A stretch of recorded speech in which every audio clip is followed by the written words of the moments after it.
Welcome. My name is Haley Elena Shannon. I'm the creator of Dance Healing, and I am preparing to offer the third Dance Healing training, which begins next month on March 28th. And our early bird ends in a couple of days. So I wanted to make this video to share with you more about the training and why dance healing is completely unique from the other embodiment programs out there. And the people who are joining the dance healing training are people with a passion for movement as a force of healing and a curiosity about how to go deeper into actually doing shadow work through dance, through creativity, with community. It is truly the most powerful force I have experienced in my life for healing. And by healing, I mean making whole, finding those parts of myself that were suppressed, caged, afraid, fragmented from that part of me that is conscious and integrated and open to aliveness. So, in this process, we use movement as a meditative exercise to, yes, get into our body and, yes, regulate our nervous system. But we don't stop there. That's a really good place to root and ground and build our capacity for experiencing. I find when I started this work, I had a very narrow, what we call window of tolerance, and I could get easily overwhelmed. But by working with the body, we grow our capacity to experience so we can meet new edges in our body, heart, mind system, as well as expanding your capacity. We're also getting the different layers of our consciousness talking to each other. So the physical body, a lot of us carry places of numbness or disconnection, or we just don't have the space and the tools to really be aware of what our body is trying to communicate to us. It doesn't speak English, right? So we get into our embodiment, we speak the language of sensation, and we follow it like a trail. And often underneath sensation are the feelings or the emotional body. And by creating this brave space of permission, we let the emotional body be a part of our dance. It's allowed to be here and it doesn't have to look any certain way. So we really make the space for the emotional body to come in and take the wheel whenever they're ready, because that's the process of release. So we have the process of identifying what we're experiencing in our body, confronting it, which often we don't have the space, tools, awareness to actually confront what's here. We confront it. There's an organic release process that takes place when we actually get into our somatic experience rather than going around it, just trying to feel better, just trying to fix, things like that. We actually bypass the really good medicine and release that happens. And then the transformation. So what makes dance healing very unique is that every session we're using expressive and creative art modalities. What happens in the body sometimes can be mysterious, and we do that intentionally. We're not coming in from the top down, right, and analyzing what's happening. We're coming in from the bottom up. So it can feel mysterious and murky sometimes, and that's good. We want to allow ourselves to be in that and trust the process, because the insights, the actualizations, the realizations totally are going to happen. But if we come in looking for that, we kind of ruin the process and the richness of the process. So by going in bottom up, we're moving into the body, into the subconscious, and then we move it out through intuitive drawings that sometimes are very surprising, because we're not coming in like, I want to make a good drawing that's a representation of my feet, for example. We're coming in a really deeply embodied way, so that the color green just needs to be so dark in my drawing right here. And oh my gosh, now this spiral is emerging and this red fire over here. And after we go through the process, we step back. And now we're speaking the language of the soul. We have imagery, we have symbolism, we have shapes to look at, and we actually get some distance from our embodiment, because sometimes it can be a little too close. the memories, the themes that come up is like, whoa, I didn't even know that was in there and wanted to be worked with. Okay, sometimes it can feel like a lot, right? So with the art process, we step back. And now I have this like entity, this being to work with that's not me. It's not so close to my content and my body. And so I can work with, let's say, the imagery of a wolf keeps coming through. Or maybe it's not an animal, maybe it's a symbol, excuse me, of a spiral. Now we can work again, cycling back through the body. In dance healing, we're always cycling back through the body. So now we can work with the embodiment of the imagery and see what that teaches us. Oftentimes, when we step a little bit away from our content and we just go back to the body, the insights come through that we wouldn't have reached if we wouldn't have taken that time to work with our creativity. We're accessing our whole brain in this process.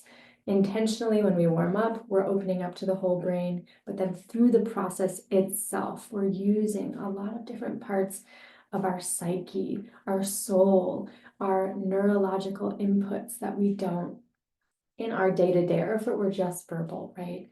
So now that we've worked with the arts, maybe back into movement, another very unique part of dance healing is every session you're going to be witnessed.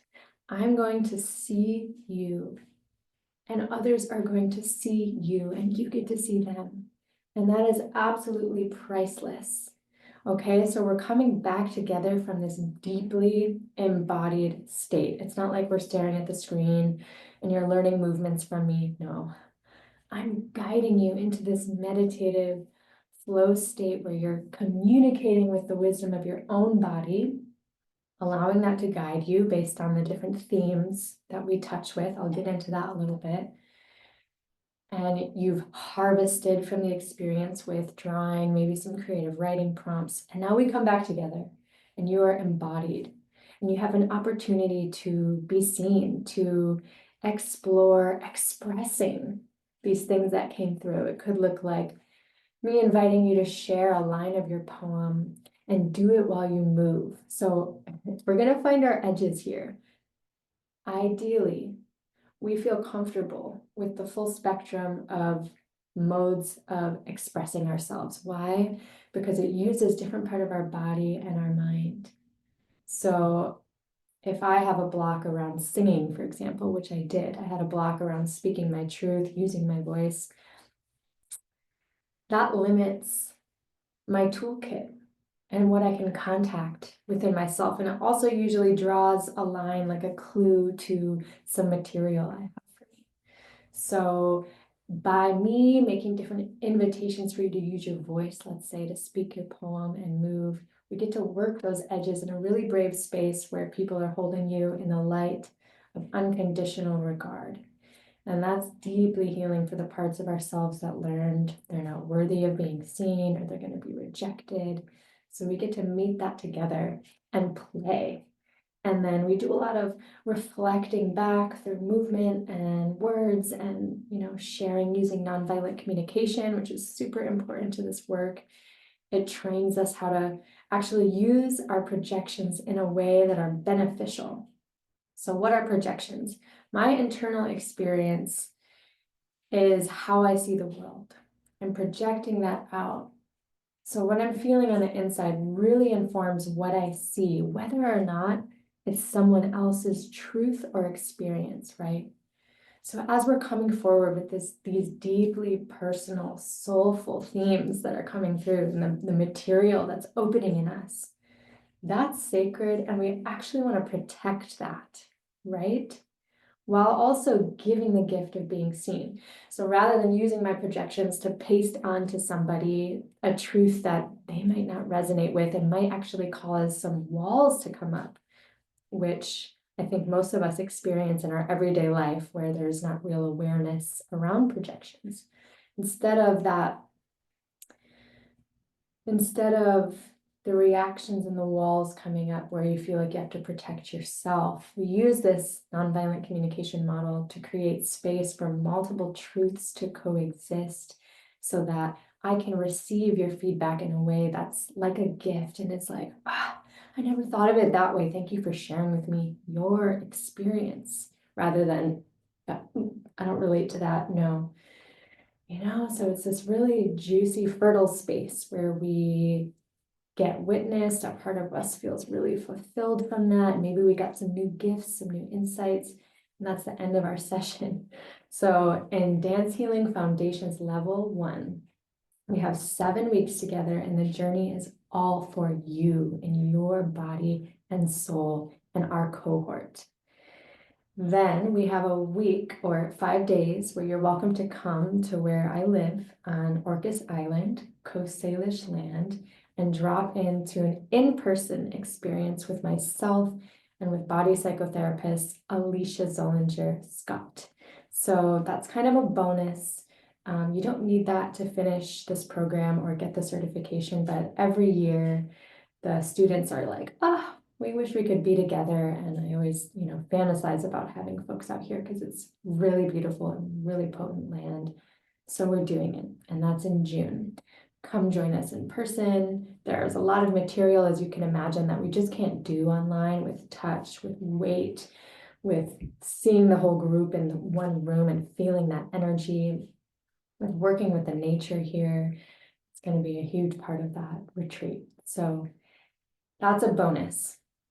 For those of you who feel that soul service call to not only gift yourself with this work that you can return to for the rest of your life, but to also facilitate it for others, that's level 2.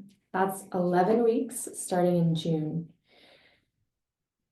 And that's where things for me start to get really rich, because as I share all of the tools, all of the why, all of the how, I give you the structure, and we start to play with it, facilitating each other in a way that, we're slowly going to grow up to creating your own offering, your own score that comes from your own material. So it's not me teaching you what to teach. I'm teaching you how, but the material has to come from you and your inner work and your inner journey and inner play, because that's what's going to make it really meaningful to those who you are serving. So that's a really exciting creative process I get to coach you through. More one-on-one coaching happens in level 3. So that's the mentorship. Level 2, you're learning the how, you're learning the structure, you're learning some of the science and neuroscience about why this work is so potent, so you can speak to that when you're talking to your clients or your communities. Level 3 is mentorship, where I get to work with you more one-on-one, because as you might know, as we step into our soul work, we meet our resistance. It's scary. It's scary to put ourselves out there and say, oh my God, this is what I meant to do. I don't know how to do it yet. I'm learning as I go. I'm imperfect. And we meet those shadows and parts of ourselves in the process. So I really love coaching people one-on-one. We can talk about what's coming up for you, what blocks, questions, and we work through that together in an embodied way, one-on-one. Then you also have in level 3 your cohort, your peers who have made it through level 1 and 2 and are now creating their own offering.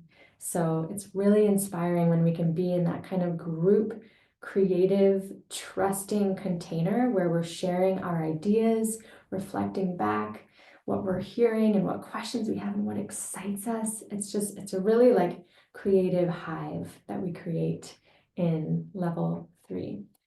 And that's the last part before you can get certified. To actually get certified, you need to create your own offering and facilitate it out in the world and do a report on that, get some testimonies. Maybe you might have a photo or two. And after I look at that and meet with you, that's the last step to get certified. So once you're certified, you are a dance healing facilitator.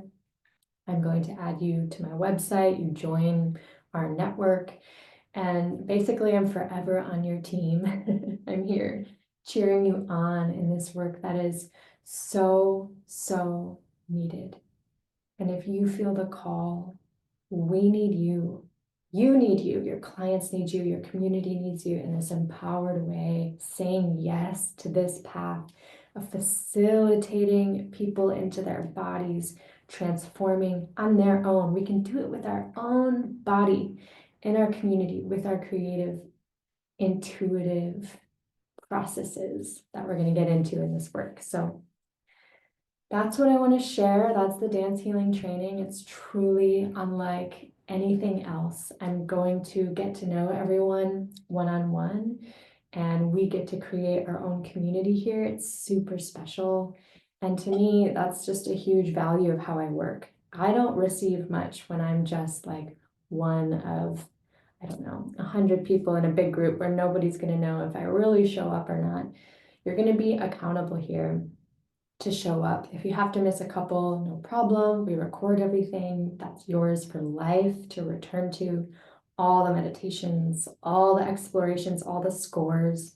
That's the word we use for the structure that I coach you through and facilitate you through. So that's there for you. But as you maybe can feel in this video, being live is like the secret sauce, as we say, to have you present, because I'm feeling you. I'm attuning to the group. I'm following what I see and feel and hear from you. And I'm also coaching you live. So that's like where the juice is. So do make sure you can come to most things in live. Yeah, so that's the training. Please reach out if you have questions. Early Bird is here for a couple more days. We begin March 28th with level 1, 7 Fridays. Then we have in-person opportunity as a bonus. Then we go into level 2 in June. Level 3 will be in the fall. So I cannot wait to meet you. I'm so inspired by everyone who steps into this container and follows their yes. It's going to be a really beautiful year. Thank you so much.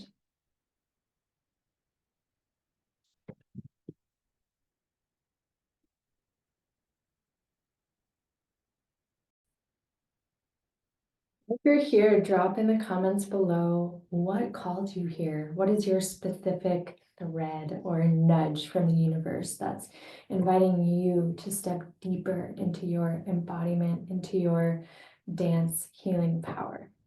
Can't wait to hear from you.